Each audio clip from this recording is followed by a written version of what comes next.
ইয়ার উত্তর কি হবে ধনঞ্জয়? ধনঞ্জয় ইয়ার উত্তর কি? দেখলেও কিন্তু অর্জুন বিমান, দেখলেও কিন্তু অর্জুন একেবারে ভগবান এমন কি দেখিছ? এতিয়া মোৰ কি হব? তিনিটা প্ৰশ্নৰ মই এটা উত্তৰ দিব নোৱাৰিম। এতিয়া মই বন্দী হৈ থাকিব লাগিব। মোক ৰক্ষা কৰা ভগৱান, মোক ৰক্ষা কৰা। অ হাই ৰে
পিছে এটা কথা দাদা,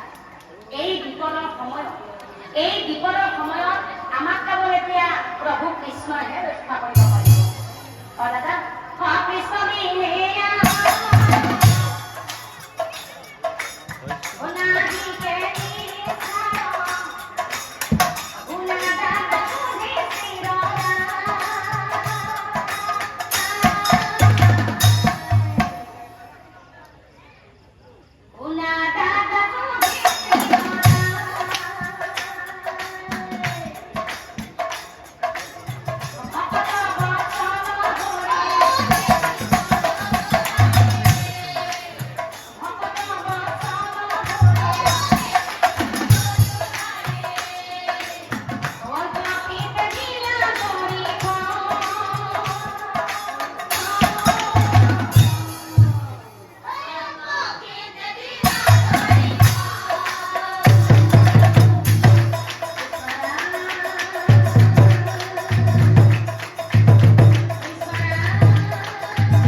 বিপদৰ সময়তহে মোৰ বিচাৰ কৰে। এনে কিন্তু বিচাৰ কৰিবলৈ কাৰো সময় নাই। ভাল যি নহওক দাদা, কোনে বন্দী কৰি ৰাখি থৈছে মোৰ কথা অৰ্জুনক মই এতিয়াই বিচাৰি তোমালোকে চিন্তা নকৰিবা দাদা। মোৰ ভাষা অৰ্জুনক কোনে ক'ত বন্দী কৰি ৰাখি থৈছে মই এতিয়াই বিচাৰি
প্ৰথম প্ৰশ্ন এইটোৱে নাছিলে কোনে ক'ব পাৰিব বোলে প্ৰথম প্ৰশ্নটো কি কৰিছিলে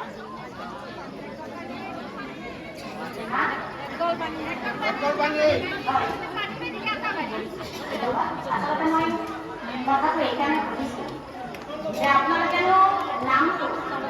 কিমান গুৰুত্ব সহকাৰে চাইছে বা শুনিছে সেইকাৰণে মই কথাটো সুধিছোঁ ধন্যবাদ দিছিলে সকলোকে ক'ব পৰাৰ বাবে হয় প্ৰথম প্ৰশ্নটো কৰিছিলে যে একদম পানীত নামি থাকিও সেই মানুহজনে কিয় পানী পানী বুলি চিঞৰি আছিল নহয় জানো তেনেহ'লে 1 নম্বৰ প্ৰশ্নৰ উত্তৰ শুনক নামধনী বুদ্ধিগণ এই কথা মই কোৱা নাই আশ্ৰয় কৰিছে এই কলিৰ যুগত মানুহৰ গলমূৰলৈকে ধন আহিব তাৰ পাছতো কি ক'ব মোৰ একোৱেই যাম হয়নে ইমান গলম নুকুলাই আৰু লাগে সেইকাৰণে কৈছে যে কলিৰ যুগত মানুহৰ যত ধন হ'ব তথাপি কিন্তু এই মনৰ পৰা আৰু কি জানে ধন কৰি কি মৰে কষ্ট আৰু ধন কৰোঁতে তাৰ গৃহ এক নম্বৰ প্ৰশ্ন পাইছে তেনেহ'লে এতিয়া কওঁ 2 নম্বৰ প্ৰশ্নটো কৈছে এইবাৰ ৰাষ্ট্ৰটো 2 নম্বৰ প্ৰশ্নটো আছিলে যে এটা গোটাল হাতীৰ কাণত ধৰি এজনী সামান্য মাইকী মানুহে খেল দেখুৱাইছিল নহয় তেনেহ'লে 2 নম্বৰ প্ৰশ্নৰ উত্তৰটো শুনক নামধনী বুদ্ধিগণ এই কথা মই কোৱা নাই আশ্ৰয় কৰিছে এই কলিৰ যুগত নাৰী প্ৰথমতে পুৰুষে সদায়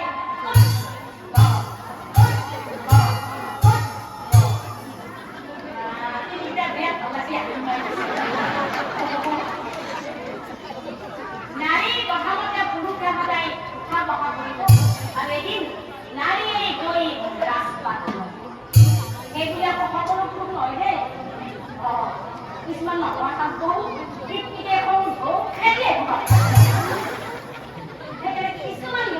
কিছুমান পুৰুষে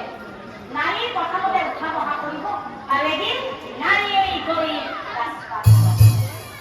এতিয়াতো সেইটো হৈ আছে তেওঁফালে মাইকী মানুহৰ কথা বন্ধ পাবা হয়নে নহয় ইফালে গেলো তিৰিয়ে পতাপ সিফালে গেলো তিৰিয়ে পতাপ সিফালে গেলো তিৰিয়ে পতাপ সিফালে গেলো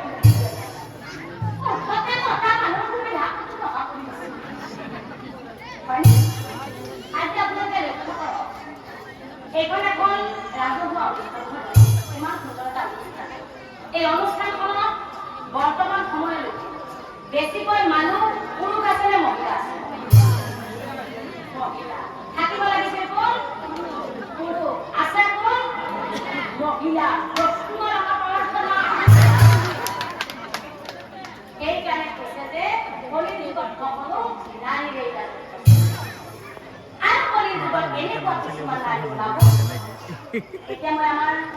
শ্ৰদ্ধাৰ গাঁওসকলক সুধিছোঁ যে কথাখিনি কম নে নকম কোনো বেয়া নাপায়তো কলিৰ যুগত এনেকুৱা কিছুমান নাৰী ওলাব হেৰি শুনছিলে হেৰি এই মই ঘুমাই থোতে দেৰি ইফালে বন্ধন মিটিঙকো যাব লাগে ইফালে ঘৰে কামটোতে পৰিছে ঘড়ী যদি আপুনি বেয়া নাপায় এই ৰাতি ভাত খোৱা বাচন কেইখন তাত আপুনি সেইখন ধুই থব পাৰিবনে বাচনখিনি ধুইয়ে নহ'ব মই মিটিঙত যাওঁ ৰাস্তানিতে নাথাকে গাটো ধুই কাপোৰখিনি বাথৰুমত থৈ দিছোঁ আপুনি সেইখিনি ধুই থব দেই আপুনি ইমান ভাল গোটেইখিনি কাম কৰিছে মই মিটিঙলৈ আহিছে মই আহিছে আৰু তাক ক'ব পাৰিব শুনিছেনে হেৰি আৰু এটা কথা ক'ব পাৰিব নহয় কি কথা মানে শুনিব হেৰি মিটিঙৰ পৰা বাহিৰে বাহিৰে মই মাহঁতৰ ঘৰত যাব পাৰোঁ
গধূলি মাহঁতৰ ঘৰতে ঘূৰি আহি একো টকা মই ক'ৰবাত ভাগৰ নাহে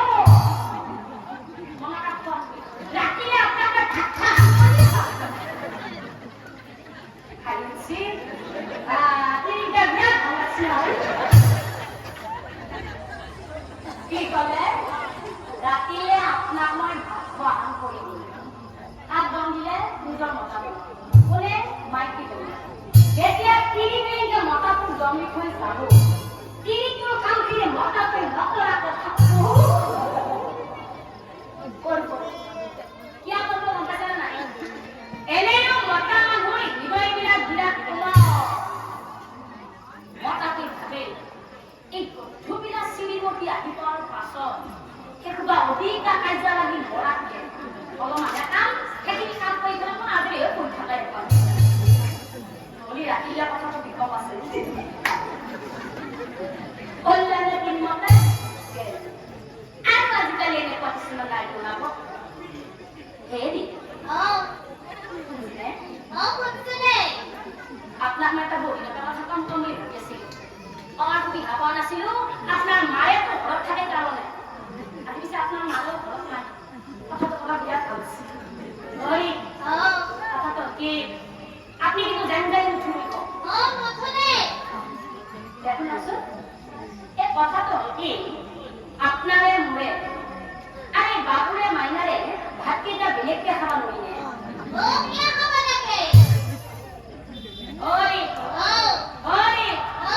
কিয় খাবা লাগে বুলি আপনি মোক প্ৰশ্ন নকৰিব কিয় খাবা লাগে বুলি আপনি মোক প্ৰশ্ন নকৰিব একেবাৰে আপোনাৰ মায়ে মোক ধৰি মোৰ শান্তি লাগে ৰাতিপুৱা ধোৱাটো বেলা মুখো বেলা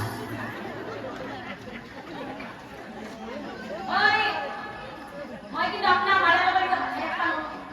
ভাতকেইটা বেলেগকে খাব নাখাব আৰু যদি ভাতকেইটা বেলেগকে নাখায় তেনেহ'লে নহয় আপুনি মাৰে লগত থাকব নহয় আপুনি মোৰ লগত থাকব কাৰ লগত থাকব কি হাঁহি আছে হাঁহি কাম নাই মাৰে লগত থাকিলে মোৰ লগত থাকিলে টকা লয় হা আমুকটা নকওঁ কিয় নকয় গম পাইছি নাই এই মোবাইলত চাই চাই গম পাই গৈছি তোমাৰ লগত বুলি কম এই পাঠকটো যিহে সাংঘাতিক বস্তু মান সন্মান গোটেই খালি মুঠে আপোনালোকে নকয় আমাৰ কিবা কোৱা নাথাকে কাৰ লগত থাকব কওক কি ভাল ভাল মাৰিছে আপনি মাৰাৰ লগত থাকলে মোৰ লগত থাকব ইংগিতা বুলি মই কাম নাই মনত ৰাখব এনেও আজিকালি কি দিছে তিনিদিন বুলি কৈছো গম পাইছি মাৰে মলি মাৰে পাবি বাপেৰে মলি বাপেৰেও পাবি তিনি মলি তিনি পাবি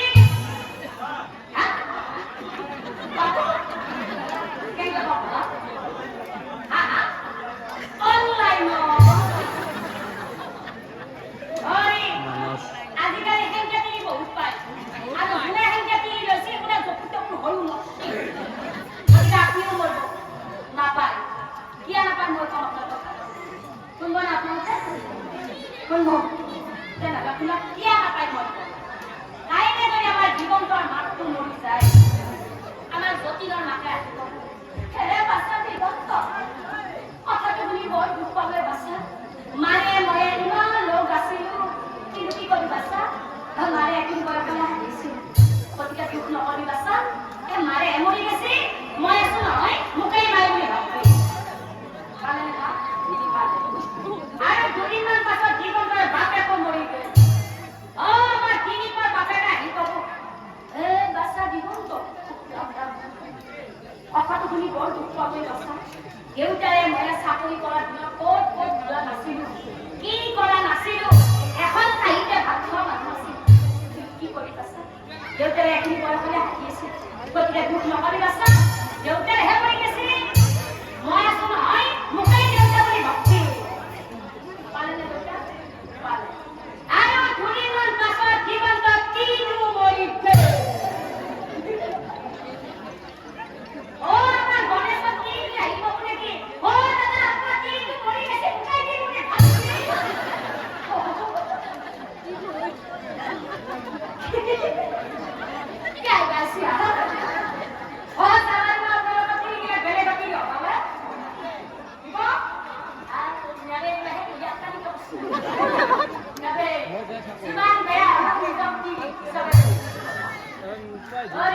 এটা গম পালে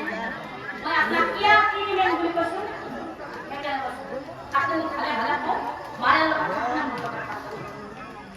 অৰে মোৰ ভাল চাই কঁকাল লগত অৰে কি চাই আছে আৰু কথা ক'ব কত কৰিছে ঘৰত গৰম অৰে এতিয়া কঁকাল লগত হা কোনে নাই দাম যাব কোনে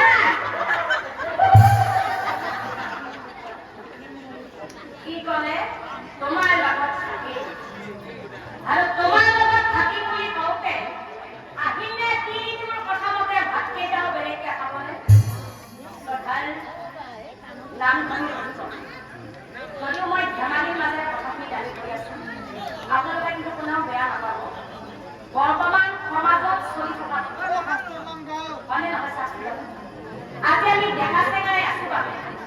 আমাৰ নিজৰ ভোকবিলাক পূৰণ কৰিবৰ বাবে আমি তেওঁলোকক আমি বৃত্তি মালিকৰ কাহিনী আমাৰো কিন্তু ল'ৰা ছোৱালী আকৌ আমাৰ ল'ৰা ছোৱালী ডাঙৰ হৈ এদিন আমাক যে তেনেকুৱা নকৰিব কথা মানে আছে আমাকো কৰিব সেইকাৰণে মই নামটোৰ মাজেৰে কথাখিনি দাবী ধৰাৰ উদ্দেশ্যই হ'ল এইটো যে আপোনালোকে অন্তত নিজৰ স্বামী কেইজনৰ হাতৰ আঙুলি মূৰত নচুৱাবলৈ চেষ্টা কৰিব মনত ৰাখিব যে স্বামী কেইজনে হৈছে আমাৰ জীৱনৰ অলংকাৰ যেতিয়ালৈ স্বামী কেইজন জীয়াই থাকিব তেতিয়ালৈ দুজনী মাইকী মানুহখিনিয়ে সমাজত দীৰ্ঘকালে থিয় হৈ থাকিব আৰু যেতিয়াই স্বামীজন আমাৰ জীৱনৰ পৰা নোহোৱা হৈ যাব হয়তো নোহোৱাবিলাক অনুভৱ কৰিছে তেতিয়াই কিন্তু আমাৰ মাইকী মানুহৰ জীৱনত একোৱেই নাই সেইকাৰণে নামটিৰ মাজেৰে কথাখিনি দাবী কৰিলো হয় শাস্ত্ৰত কৈছে যে কলিৰ যুগত হেনো নাৰীৰ প্ৰথমতে পুৰুষে সদায় দুটা কথা কিন্তু মই নামটোৰ মাজেৰে আপোনালোকক বুজাই দিব বিচাৰিছো যে আপোনালোকে অন্তত জানি বুজি সেই ভুল কামটো আৰু বুজি পালে পাইছে নাই আমাৰ আইসকলৰ মনে মনে আছে পেটে পেটে মূলাকো উঠা নাই নাই না বুজি পাইছে তেনেহ'লে কি নম্বৰ প্ৰশ্নটো বুজি পাইছে তাতে কোনোবাই আকৌ বেয়াও পাইছি বেলেগ গাঁও বুলি কৈছি আপোনালোকে নিশ্চয় বুজি পাইছে এতিয়া মোক তেনেহ'লে 3 নম্বৰ প্ৰশ্নটো দি আছে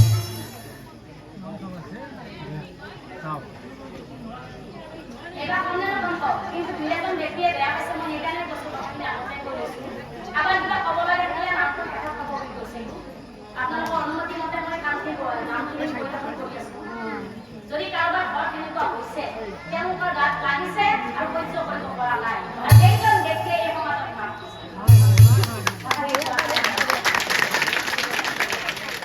এতিয়া মোক 3 নম্বৰ প্ৰশ্নৰ উত্তৰটো মই জানি ধৰিম নে নধৰিম কোনেও বেয়া নাপাইতো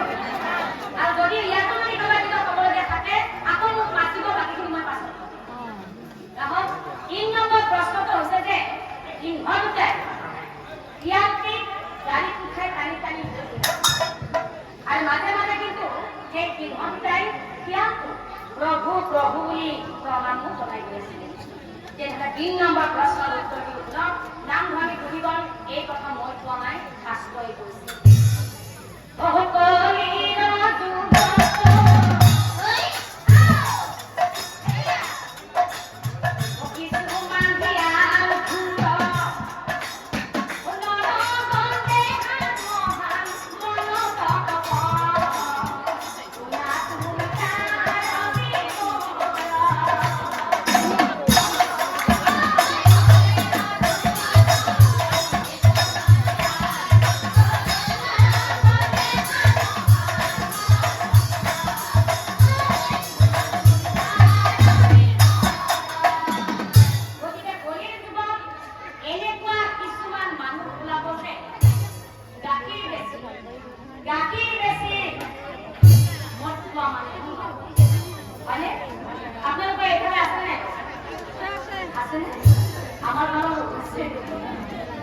एकदम धुनीयाके ৰাতিপুৱাই ধুতি কুটৰাই হওক এটা বেঞ্চ চালে পিন্ধি এখন অনুষ্ঠান বা যিকোনো কৰ্মলৈ তেওঁ গুচি ৰাতিপুৱা যিজন মানুহ ঘৰৰ পৰা ওলাই গৈছিলে গধূলি কিন্তু ঘূৰি আহোঁতে সেই মানুহজন আৰু মানুহজন একদম পুৰা খাই লৈ আহিছে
Ini